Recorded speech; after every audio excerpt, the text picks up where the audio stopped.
So how would you go about choosing k things from n objects? What's the easy way to do it?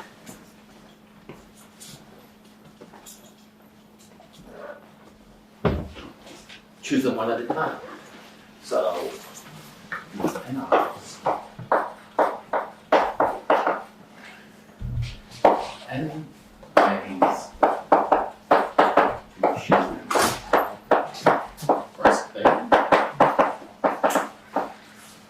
N minus 1 ways to choose the second thing, because once you've chosen the first thing, you can't choose it again. And 2 ways to choose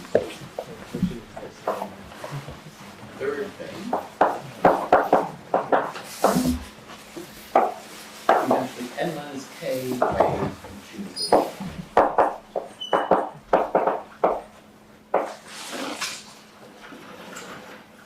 So this gives us n minus 1, n minus 2, through n minus k plus 1. So I guess this should be n minus k plus 1. So is this correct? No. Why not? Oh, Yeah. You want to like divide their order? Yeah. It's basically because we've overcounted.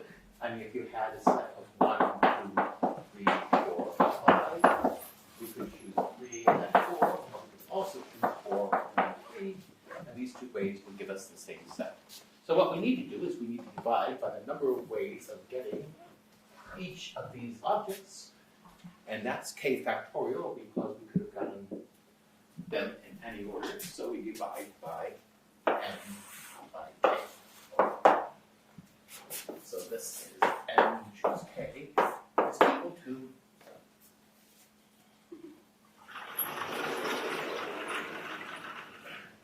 now there's another expression for this, which is actually maybe a little simpler, certainly a little bit more specific. We can multiply the top by n minus k factorial and the bottom by n minus k factorial. And we see that this is equal to n factorial over k factorial n minus k.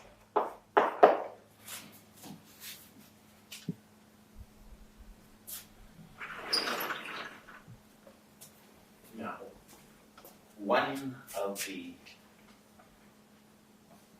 really nice techniques in proving, I guess, theorems about binomial coefficients and other counting things is to count things in 2 different ways. And to count the same set of things in 2 different ways, these 2 expressions have to be the same. So what can we do? Well, let's count ways to choose things. Well, either the last thing is in the set or it's not in the set. If it's in the set, we have in the set, we have n minus 1 things here, and the last things in the set, and then we're also, I guess, k minus 1 things, and the first n minus 1 things in the set. And if the last thing is not in the set, then we'll color it white rather than blue, and you get k things in the set.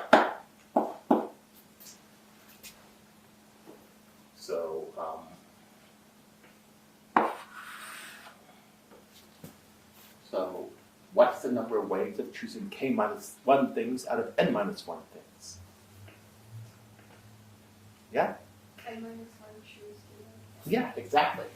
So we get n minus 1 choose k minus 1 ways here, and we get n minus 1 choose k ways of choosing these things here. So that shows us that n choose k is equal to n minus 1 choose k minus 1 plus n minus 1 choose k.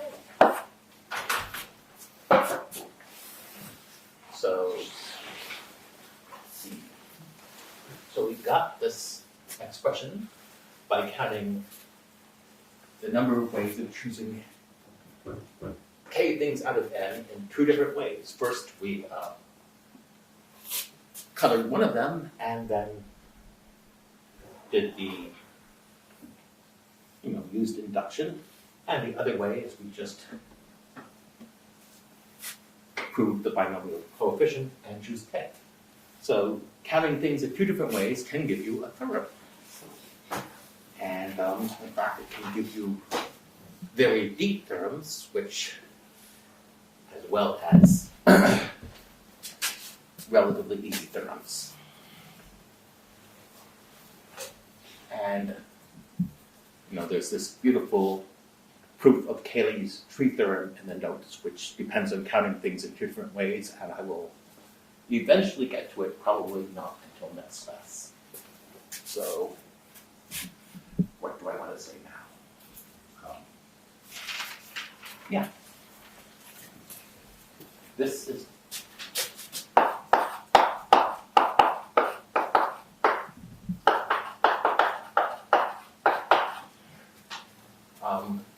this formula gives us Pascal's triangle, where I'm going to say 1, 1, 1, 2 to 1, 3, 3, 1, 4, 6, 4, 1, and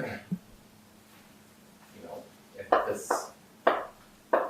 row is n, and so n equals 1, n equals 0, n equals 1, n equals 2, etc. And this is k equals 0, k equals 1, k equals 2. Well, you get this number from adding the two numbers above it, and that follows from this identity. And from Pascal's triangle, you can see that n choose k equals n choose n minus k, because Pascal's triangle is symmetric. The ways of getting this number is exactly the same. The ways of computing this number is exactly the same way of computing the way we compute this number, because each row is a palindrome. But you can also see this by the formula n factorial over k factorial, n minus k factorial.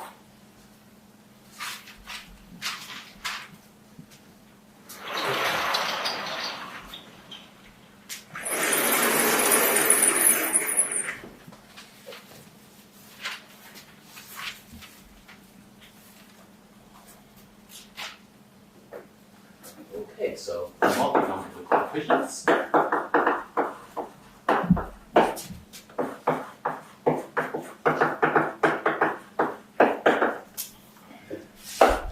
If a plus b plus c equals n choose a, b, c is equal to n factorial over a factorial, b factorial, c factorial. And this is the number of ways. This is the number of ways of choosing a sets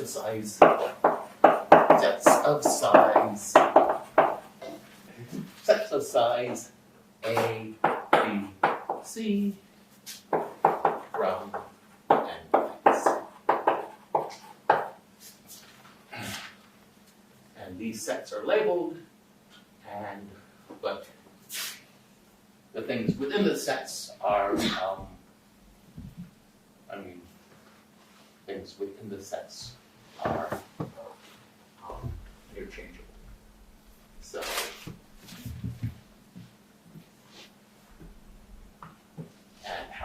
prove this? Well, there's two ways of proving this. First, you can use this to and choose A, B, C, equal to n minus 1, choose A minus 1, B, C, n minus 1, choose A, B minus 1, C, plus n minus 1, choose A, B, C minus 1. So that's one way to prove it. Because you just ask which set was the last thing in, and then the n minus 1 remaining things, you know what the size of the sets are. Or you can prove it over n factorial. Or sorry. N choose A, B, C is equal to n choose A times n minus A choose B plus B. So here, you first choose the first set, which has size A, and now you choose the second set for the remaining n minus 1 thing, A minus things, and that has size B. And this is equal to our formula for the binomial coefficient. N factorial, A factorial, n minus A factorial times, I guess,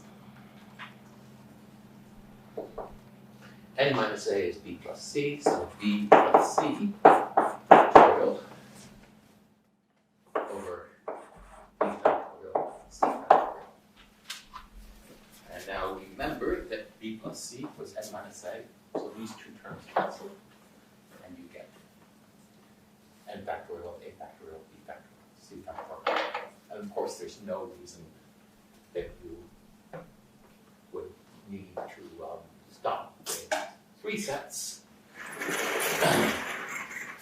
We get n choose A1, A2, AK is equal to n factorial over the product of 1 through K, A sub I. With A1 plus A2 plus AK is n. So this is multinomial coefficients.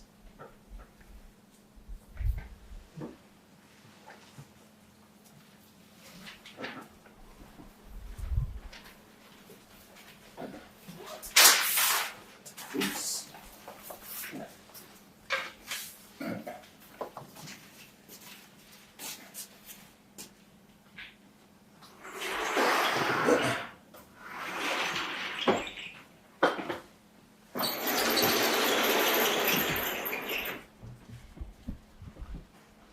So now I want to talk about bijections, which is another way of counting things. And, combinatorists really like finding bijective proofs of identities.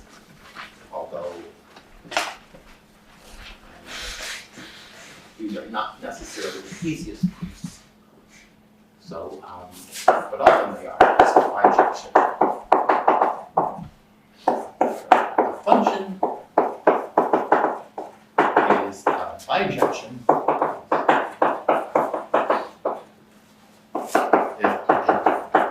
is injective and surjective.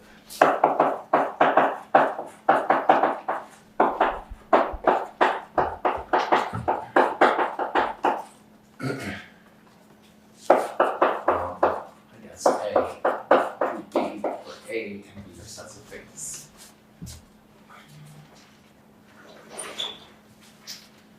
Injective means that A1 is not equal to F of A2. A1 is not equal to A2. So you don't get F mapping two things onto the same object. And surjective is if B is in B, then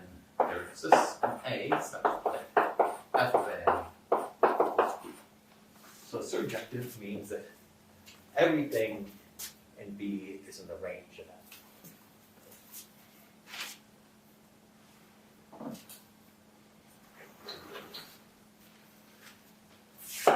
Also, F is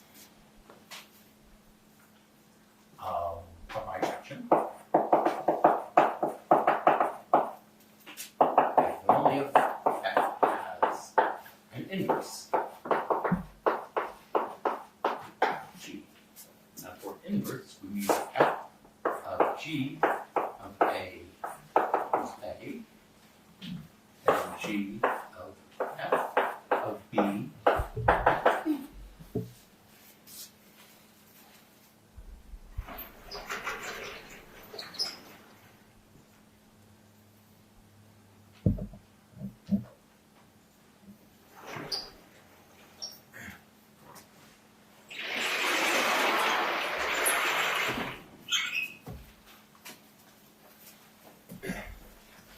And I guess I will prove one of these directions.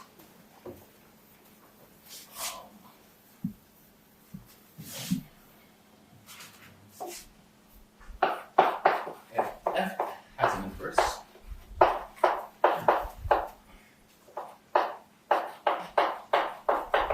it is a bijection.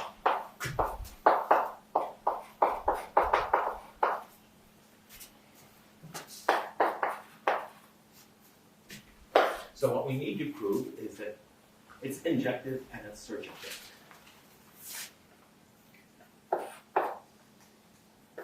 If F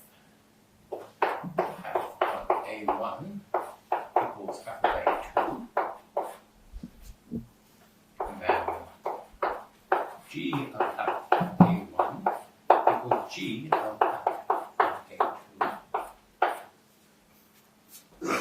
Just because G is a function, but this has to equal A2, and this has to equal A1, so this implies A1 equals A2. So F is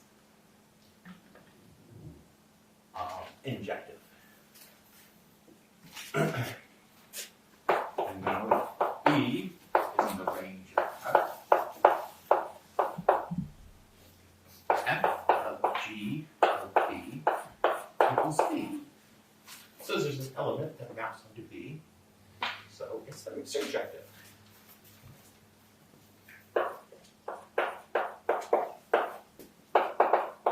And we've proven that if F has an inverse, then it's a bijection. And the nice thing about bijections is that if F is a bijection, the size of A is equal to the size of B.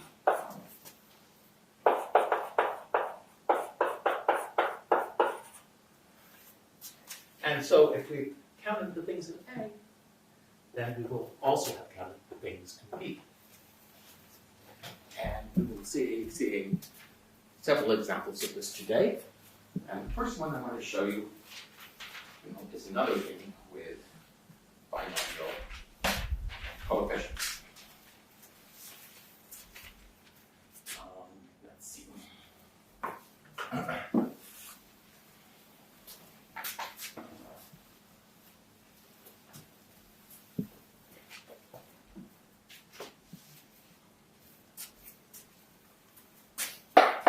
How many different ways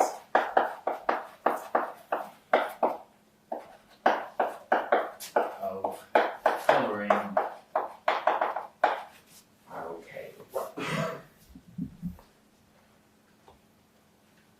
N involves with J colors.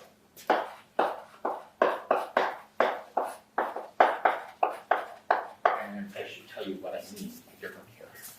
So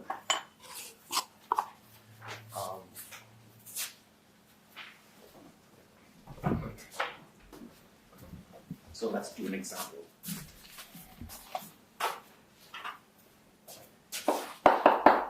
N equals 4, and J equals 4. same color.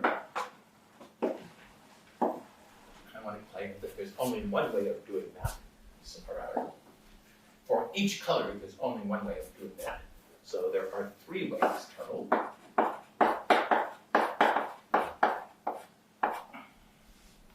We could color one of them one color, and the other 3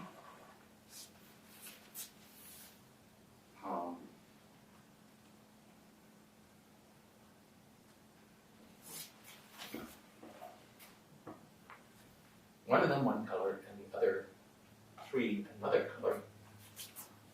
And I want to claim there are 3 ways of doing this because, or 6 ways of doing this because you choose one color for the first one and 3 colors for the other one. So there are 3 ways to choose the first color and 2 ways to choose the second color. So there are 6 ways. So note that we're not distinguishing the color red, blue, blue, blue from the color blue, red, blue, blue. So these, we're just asking for the total number of balls of each color. And you could also color 2 of them one color and 2 of them another color. And I want to claim there's 3 ways of doing this because there are 3 colors you don't use, and once you've decided which color you're not going to use, the rest of them are given. So that's 12 so far. And is there another color, another way I've missed? Yeah? Like 2, 1, 1. Yeah, 2, 1, 1. Okay, so we could have red, blue, green, green. So how many ways are there of doing this?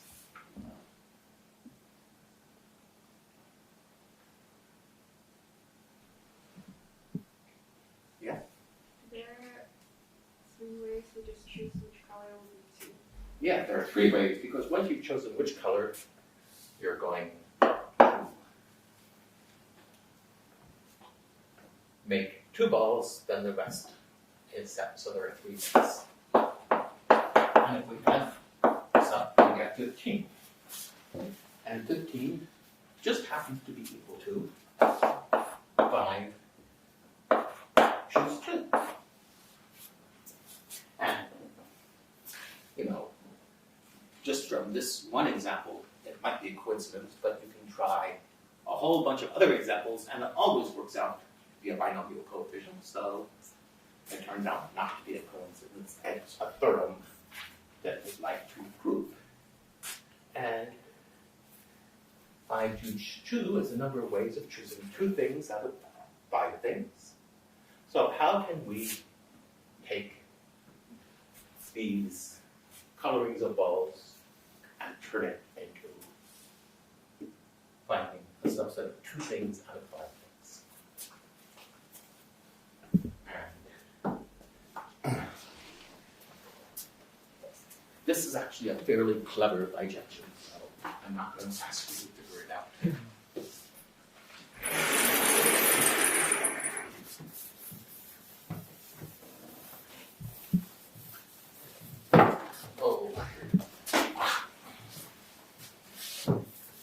You'll notice I'm going to do this quite often.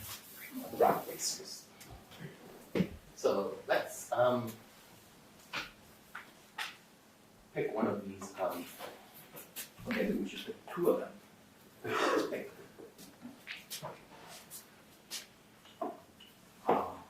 red, blue, green, green.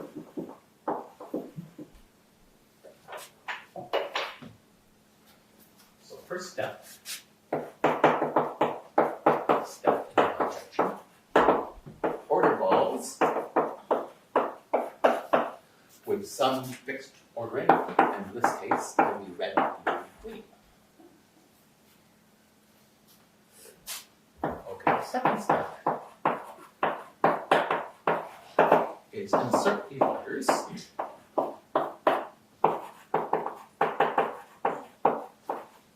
So we're going to put a divider between, actually, you know what? Would it caught my mistake? 15 is 6 choose 2 and not 5 choose 2. So, because it's 6 times 5 divided by 2, that's 15. 5 choose 2 is 10. So I should warn you that I cannot do elementary arithmetic when I'm lecturing. So the second step is insert dividers. So what we're going to do is we're going to take this pattern and put dividers between the colors.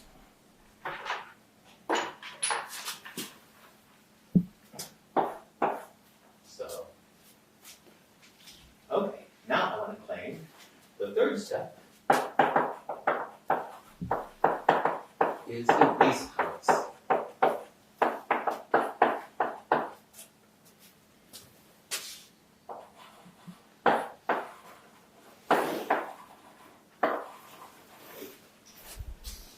Okay, so now we have 2 dividers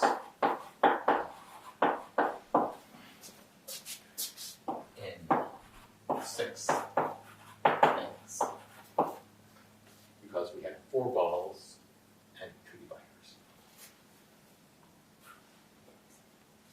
Okay. And I want to claim that this is a bijection. Why? Because we can reverse it. If we know where the divisors are, what we do is we color everything before the first divider red, everything between the first and second divider blue, and everything after the second divider green. And if we don't have any red balls, we just put the first divider at the beginning. So this can be reversed, and this can be reversed. So that means if this function that maps from colored balls to balls and dividers is reversible, is invertible, so that means that it's a bijection. Okay.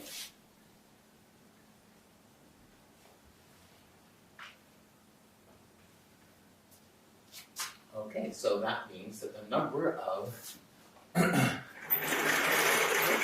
I should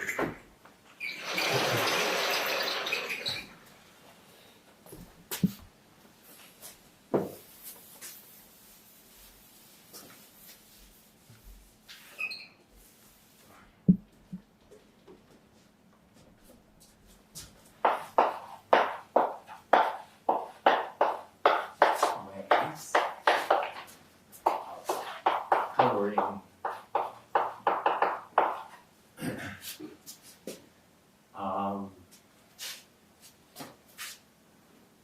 N balls with J colors.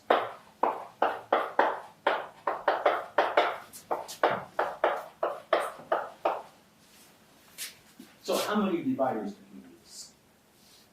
If we have J colors, how many dividers do we use? Yeah? J minus 1. J minus 1, because we put a divider between all the pairs of colors. And we have N plus J minus 1 things. These are the total dividers in colors, and we're choosing J minus 1 dividers out of them.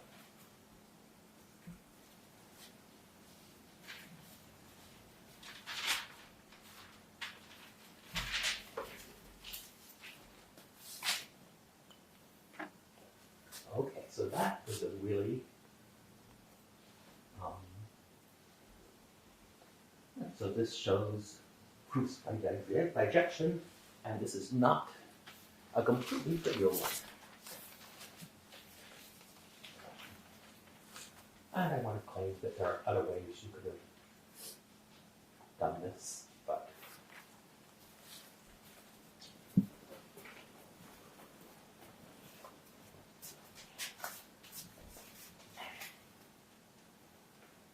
okay. So now I want to shift gears and talk Dyck walks, which are in Catalan, which are really very nice, very nice example, and we will see them again when we do better functions. Okay.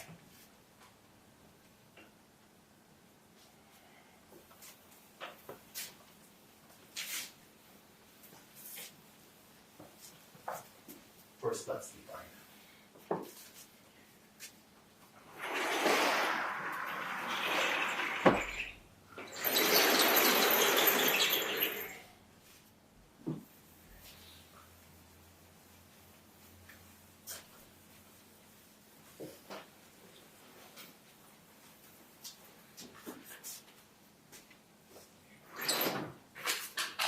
Okay, so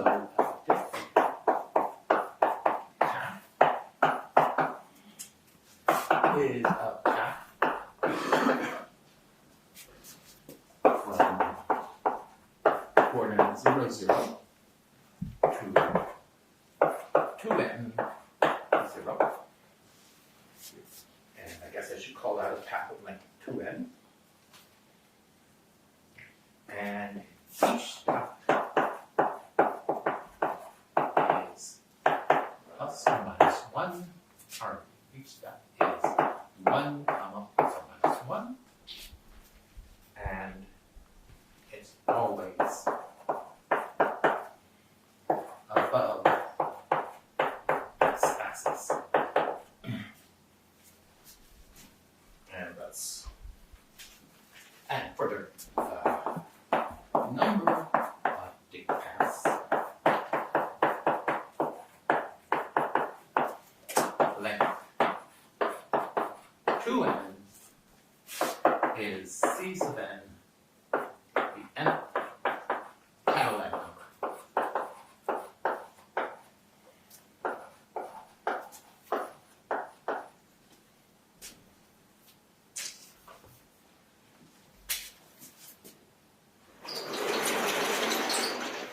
Okay. So, to get a better feel for Dyck, yes? So the first step is not legal to have like 1 minus 1? The first step always goes up, yes. And the last step always goes down because it has to come back to 0. And if you have a Dyck path, the reverse of it is also a Dyck path. But what I'm going to do is I'm going to give you some examples. C1 is equal to, well, how many paths are there of length 2? Well, the first step has to go up, and the second step has to go down. So C1 is what? Now let's figure out Dyck paths of length 2. Well, you could either go up, down, or you could go up, down, down. So C2 equals 2. C3 equals 5. And let's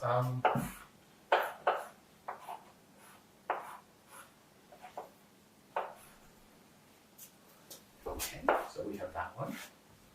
We could use this one. So we could go up twice, down twice, then one more. And we could do the same thing.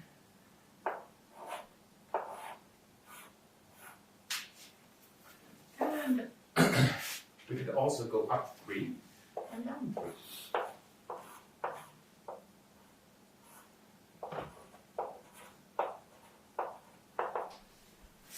And there's one I'm missing. Anyone want to tell me what it is?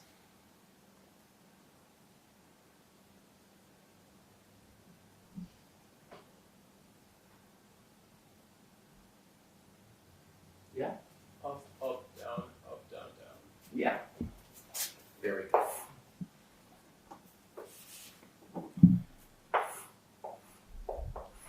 Down, up, down, down. So there are 5 Dyck paths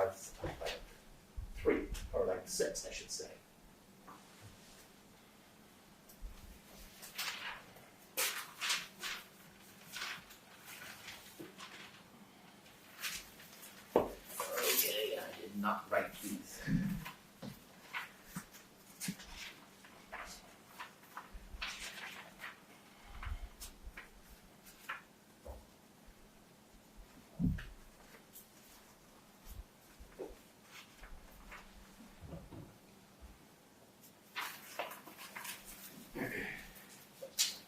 Okay, and let's write the Catalan numbers down here.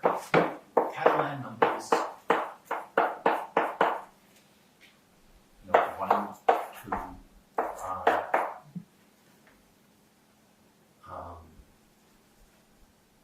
14, 42, 132.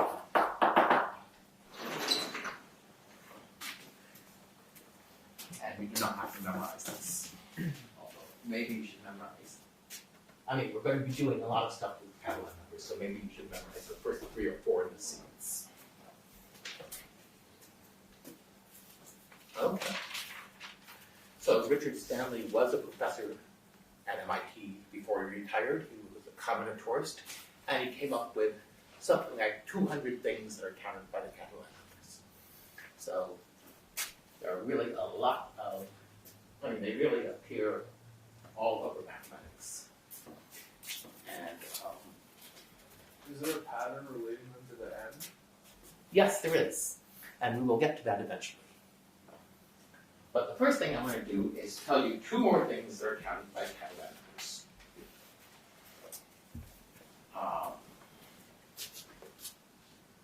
Okay.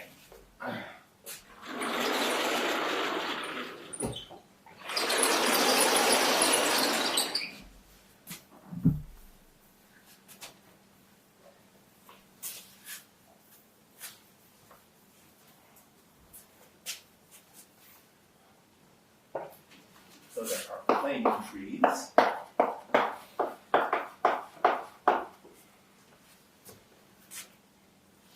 And equals 1. Okay. I'm going to say with roots. N equals 1 and have a tree.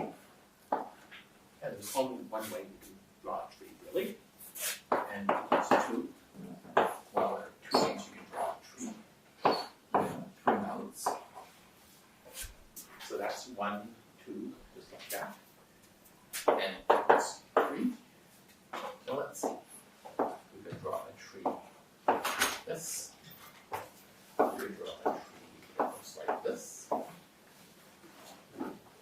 could draw a tree that looks like this. We could draw a tree that looks like this. And there's one more. There. And you'll notice that these left and right count when you're talking about plane trees. So this is the mirror image of this, but they count as 2 different trees. So which leaf, which vertex something is attached to matters in plane trees. And the next one has 14, but we're not even going to draw that. And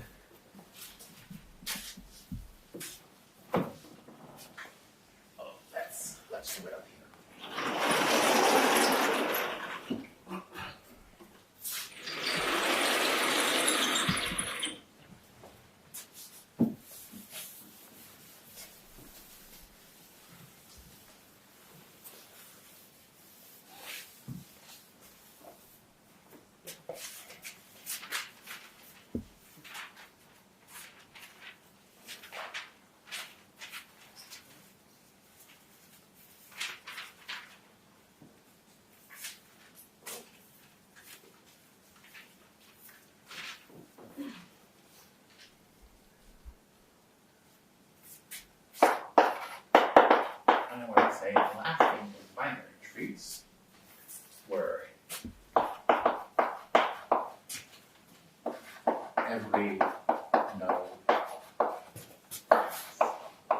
two children.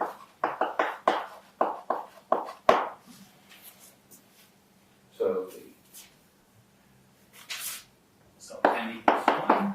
I want to take, there's only one binary tree on, I guess, 3 vertices, 2 leaves. N equals 2. Well, we can either add, two, we can either develop this node or develop this node. And 3. Okay, let's see if I can do this without looking at my notes.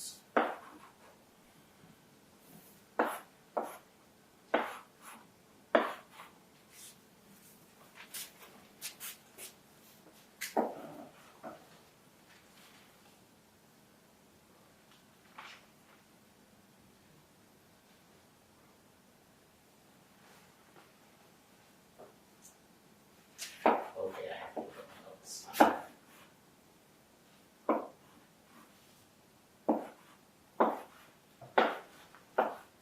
And that is supposed to be all of them, although it's not immediately clear. But, you get one of these by taking one of these and adding a pair of leaves to a vertex, or a pair of leaves to a leaf. And there are only, well, you could have a pair of leaves to anything here, and a pair of leaves to any of the 3 vertices here. But when you do it to this vertex and this vertex, you get the same tree. So this is fine. Yes? Is n counted with a pair of leaves? N is counting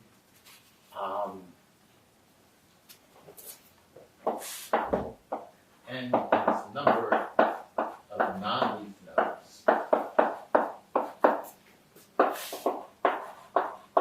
or 1 less than the number of leaf nodes.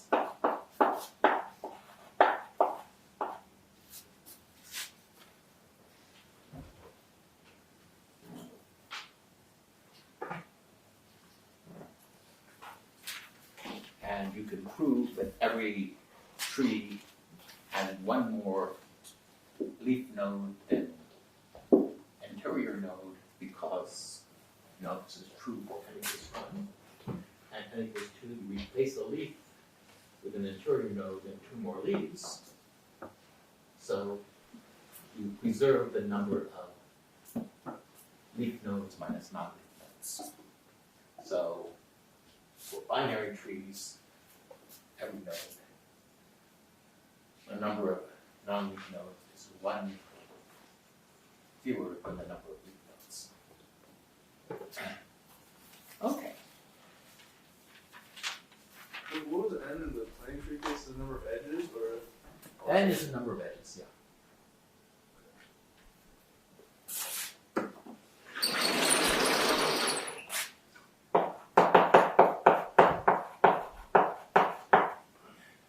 N plus 1 equals the number of leaves. Oh no, a number of vertices.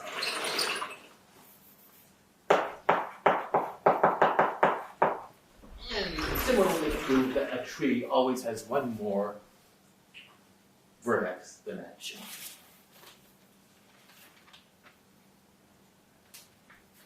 Okay. So we have 3 things which are counted on big paths, and I think what I'm going to do is first I'm going to give you the formula for the Catalan number. And this is a really nice, this is a really nice proof of the formula for Catalan number, although it's a little bit complicated. And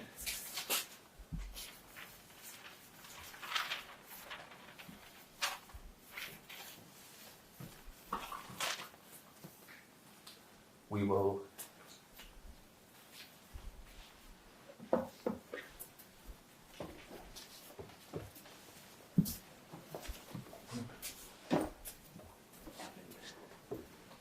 this is one of those proofs that it's not clear how anyone came up with it.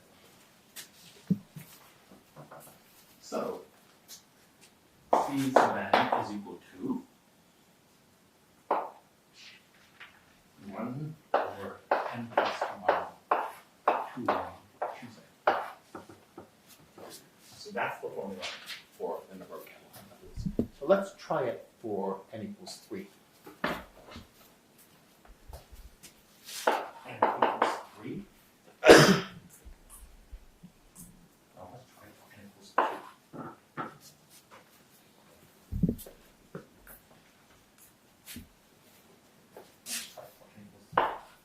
So that's 6, choose 3, times 1, 4, which is 6 times 5 times 4. We've got 3 times 2 times 1, and actually there's another 4. And when we cancel these out, the 4's cancel, 3's cancel the 2, and we get 5. So it works at least for one case, and in fact, we'll prove it in general. So how are we going to prove it? Okay, let p sub n is 0 be the number of paths from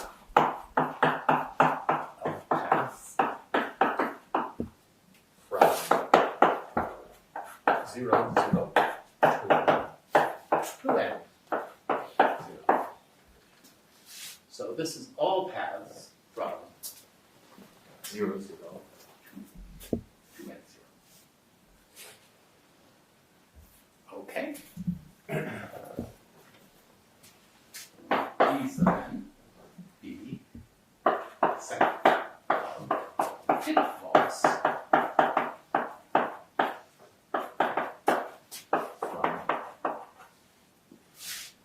0, 0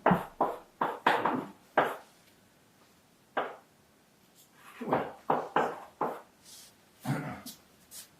And let's go with dn bar d p sub n minus p sub n. So everything that's not a pitfall from 2n 0 to 0.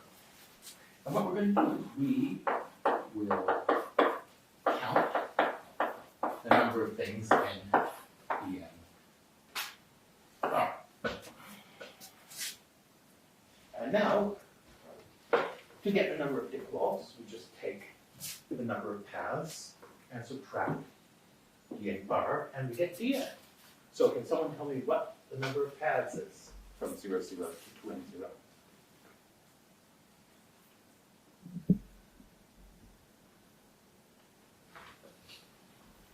Yeah? 2n choose n, because we need n steps up and n steps down, and we don't care whether it goes below the x-axis or not. Okay, so what is dn bar?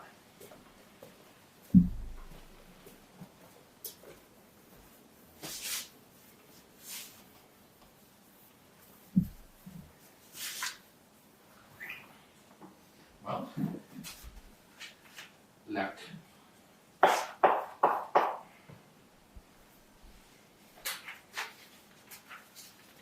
p minus 2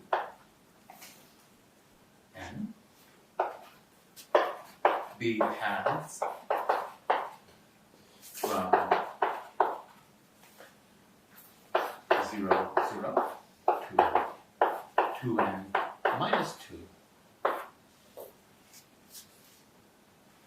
And we don't care which way they go.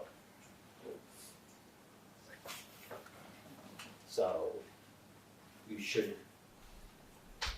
so a path from 2n, from 0, 0 to 2n minus 2 is going to have 2 more down steps than up steps. And so the number of these is equal to 2n, choose n minus 1. Okay. And I'm going to claim that the number of non-Dyck paths is equal to the number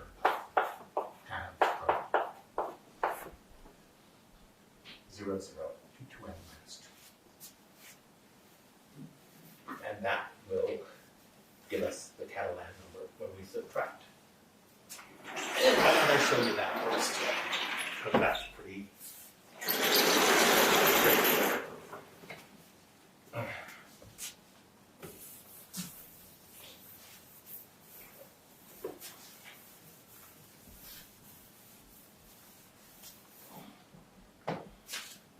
So a path from Pn minus 2 is equal to 2n choose n minus 1. P sub n 0 equals 2n choose n. Pn 0 minus Pn minus 2 is equal to, well, this is 2n factorial over n factorial minus 2n factorial over n plus 1 factorial n minus 1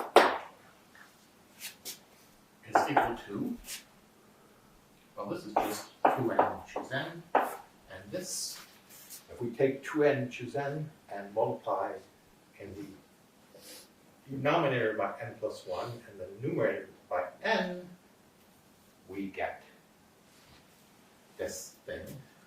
So that's minus n over n plus 1 2n.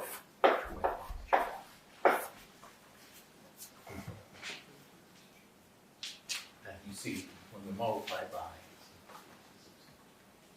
n plus 1, n in the numerator will turn an n factorial in the denominator to n minus 1 factorial. When we multiply by n plus 1 in the denominator, it turns an n factorial to an n plus 1 factorial. So to get from here to here, we multiply by n over n minus plus 1. And this is just equal to 2n choose n divided by n plus 1, which is the Catalan number. So what we have to do now is show that every non-Dyck path, show a bijection between non-Dyck paths and paths from 2n to n, from 0, 0 to 2n minus 2.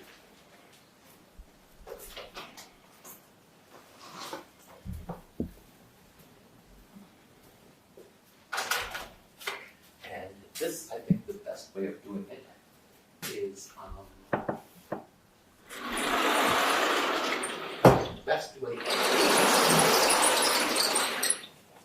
is by drawing a compass. I'm not going to be able to describe it in words.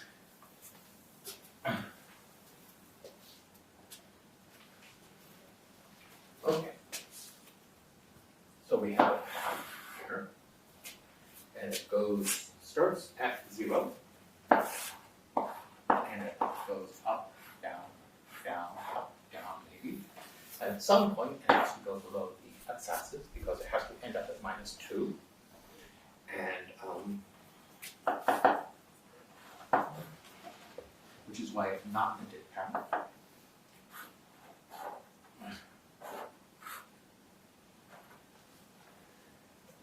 This, I believe, is minus 2. Okay. So this is in D bar.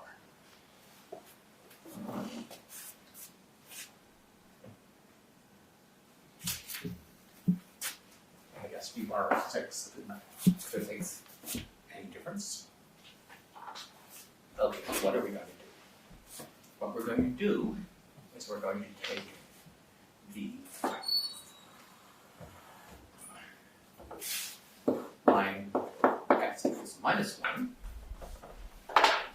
So this was x equals 0. And we're going to reflect this path around x equals minus 1 from every point after the first time it hits minus 1.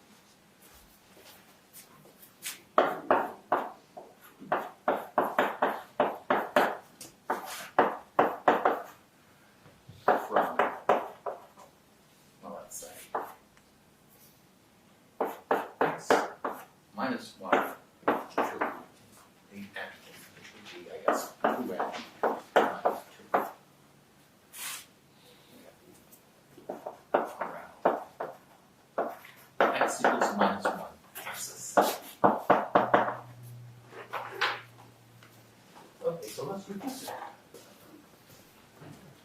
Well, when we left the last thing here, it's going to end up on 0. And then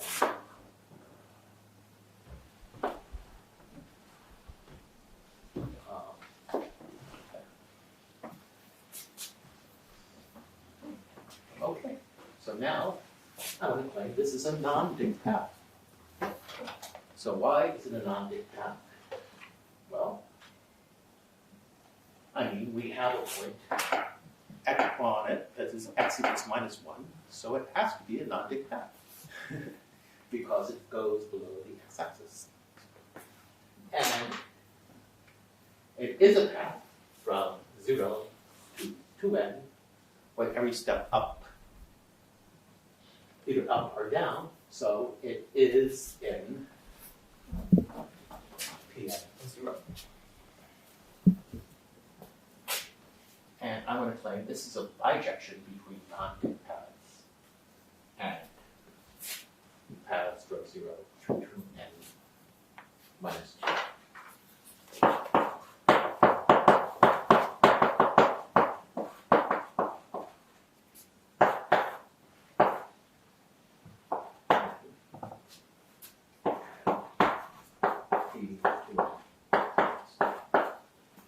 Now, why is that?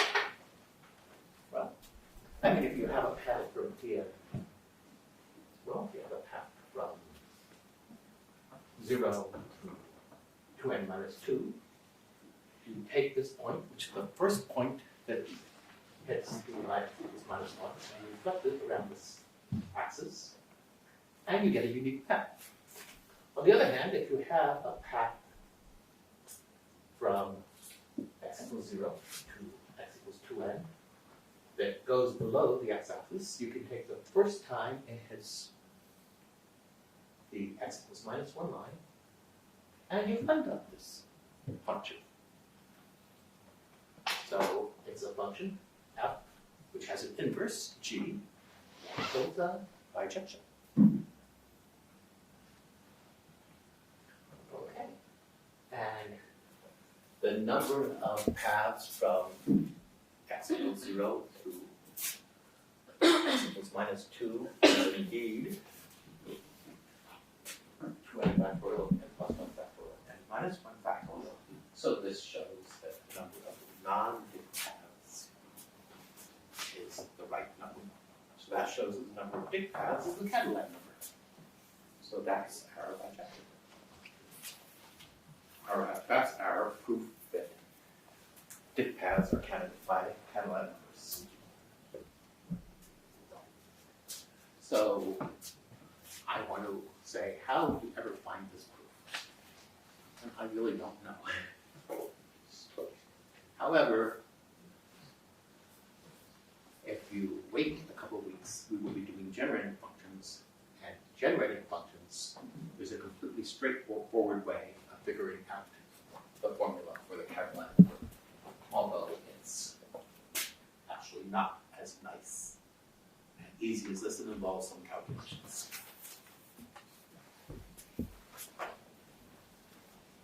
Okay.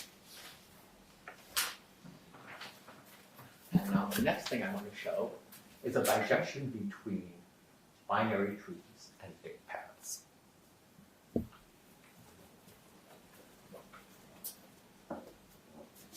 And that will show you that binary trees are also counted by Catalan numbers.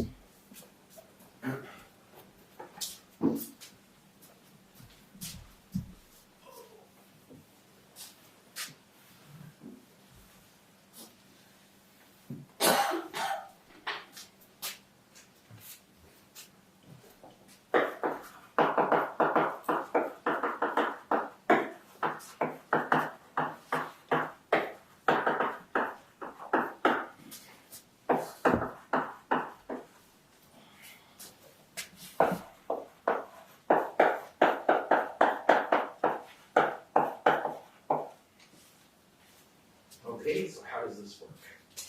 Well, let's do an example. So, let's draw a binary tree.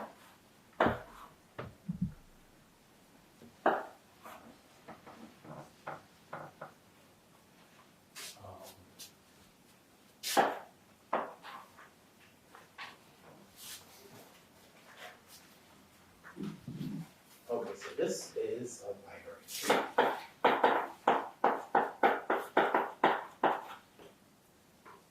And what we're going to do is we're going to traverse the nodes in that first order.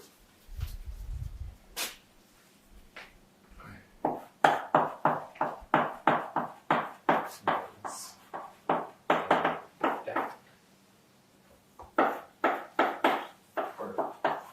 And what does that mean? Well, what it means in this case is we're going to just run around the outside of the nodes, and the first node we visit is this one.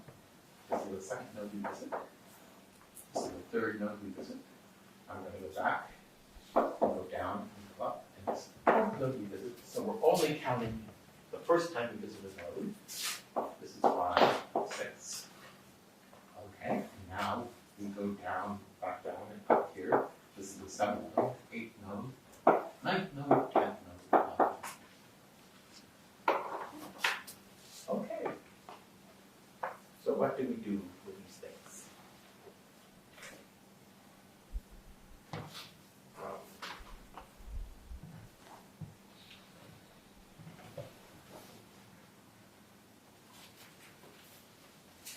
Well, what we're going to do is we're going to associate each of the nodes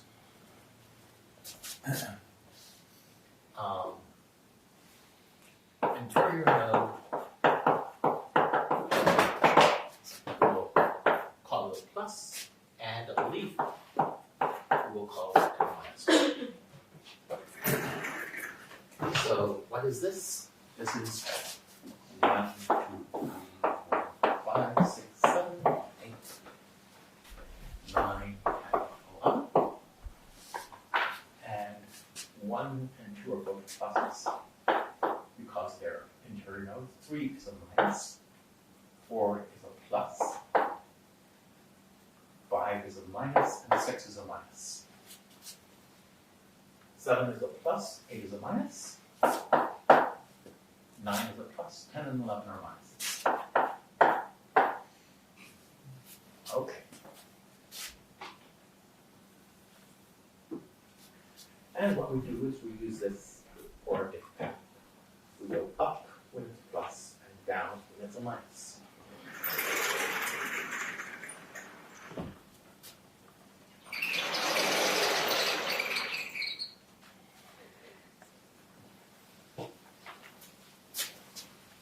So what does our Dyck path look like? Well, it starts out going clockwise.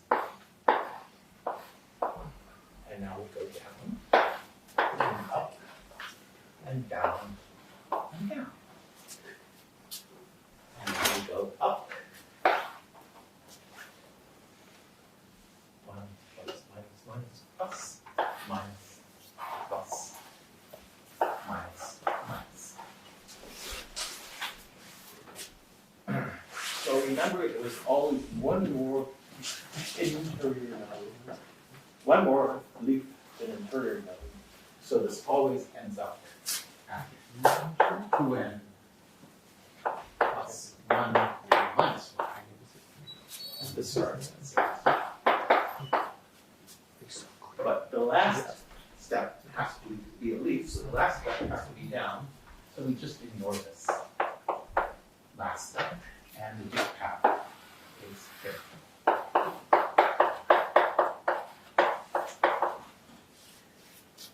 So we have to prove this is a Dyck path, and we also have to prove that every Dyck path corresponds to a tree.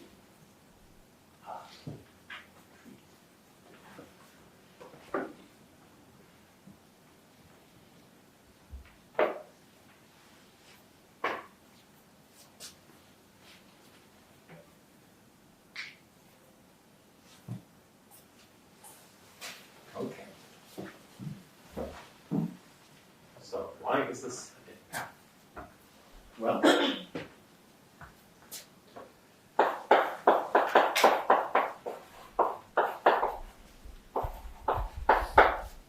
how many up steps does it have, and how many down steps does it have?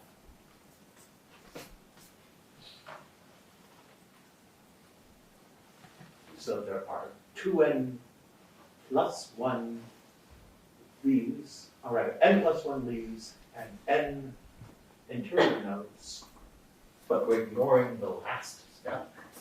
So there are n steps up and n steps down. So n steps up, n steps down. And why does it never go below the x-axis? So suppose it went below the x-axis.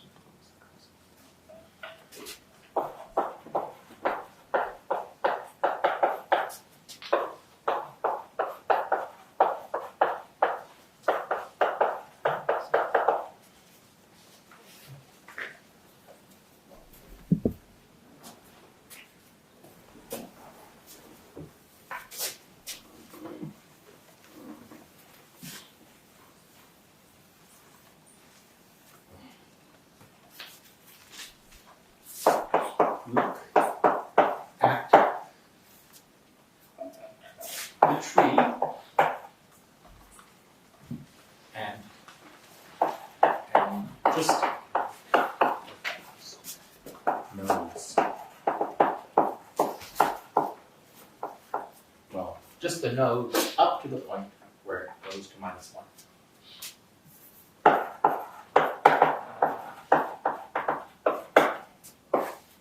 I guess 2k plus 1 minus 1.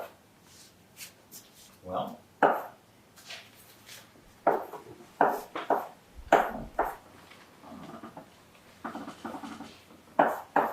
this subtree must have, well, one more leaf than interior.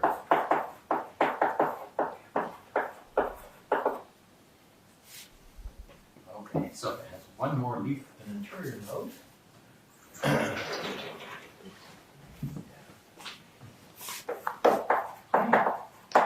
It's a complete. No, I shouldn't call it complete because it's a full binary tree.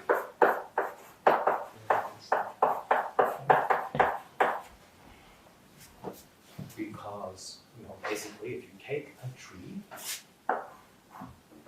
and you remove some part of it before, let's stop when it gets to this thing, remove some part of it, then I want to claim this part always has at least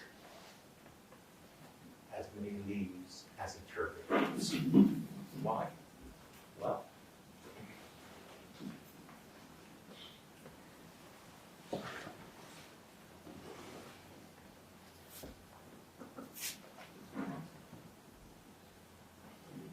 if you remove some part of it, there's always no degree 1, because if you have if every node has degree 2, it's a complete binary tree and you can't add anything more to it. So that means that if you traverse the whole tree, so there's a node of degree 1 somewhere, and that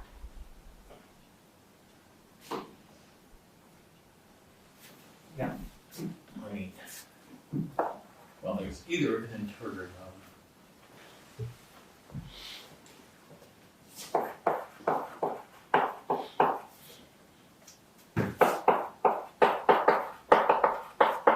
out of the tree,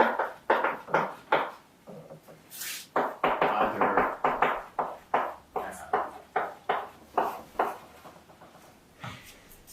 but if you stop at this node and remove these 2 leaves, you either have this guy, or you could stop here and not for this leaf, then you have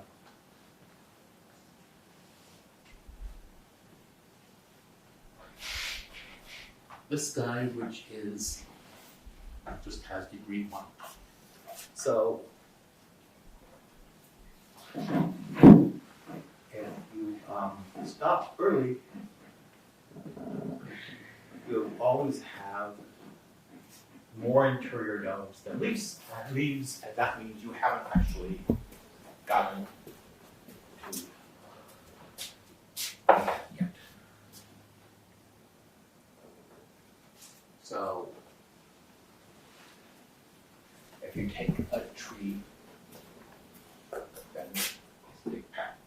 If you take a binary tree and you stop early, you do not get to the end of this path, which has to end at 2n plus 1 minus 1.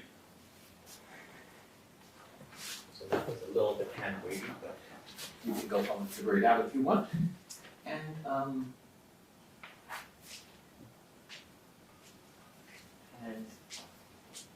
every new path will give you a tree because you just go through this and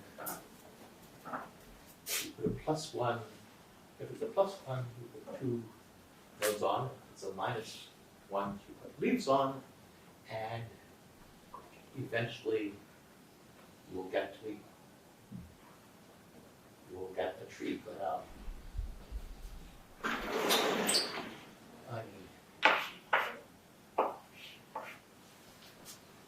suppose you've labeled this one, this one, this one. Well, either this is a plus 1, in case you put 2 leaves on, or it's a minus 1, in case it's a n. And there's always something to do. I mean, as long as this tree does not have more interior nodes, does not have one more leaf than interior node, you can always add to it, and as soon as you get to the end of the path, and it has as many one more interior node, one more leaf than interior node, then it's a full binary tree, and you're done. Okay. So that is more or less what I wanted to tell you today.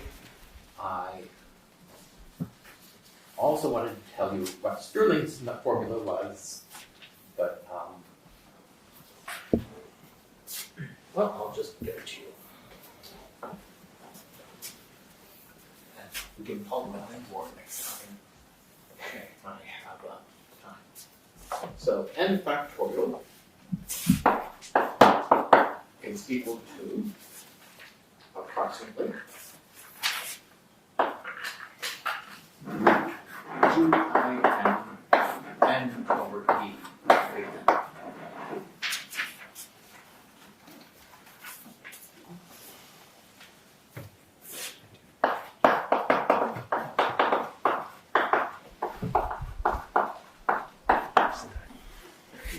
And from this you can get 2n choose n. It's approximately root 4 pi n over root 2 pi n squared. 2n over e over 2n over n over e over n squared. Because we're just taking n factorial, we're taking this approximation for 2n factorial and dividing it by approximation for n factorial squared. And you can see that most of these things cancel out. This e cancels the c, this n cancels this n, and this more or less cancels. And we get 2n choose n is approximately 4 n over square root of pi.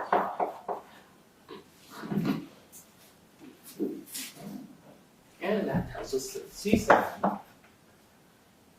n is equal to 1 over n plus 1, 2n choose n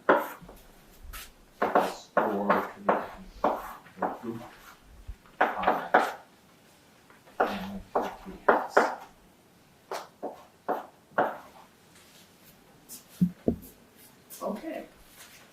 So we have an approximation. We know roughly how fast seesaw angles goes.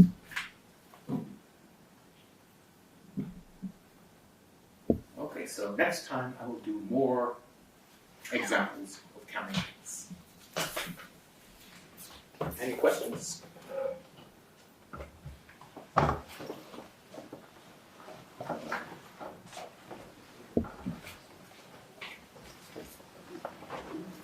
Okay, we're not going to give proof of Stirling's formula, but I want to say the only hard part about proof of Stirling's formula is this square root of pi.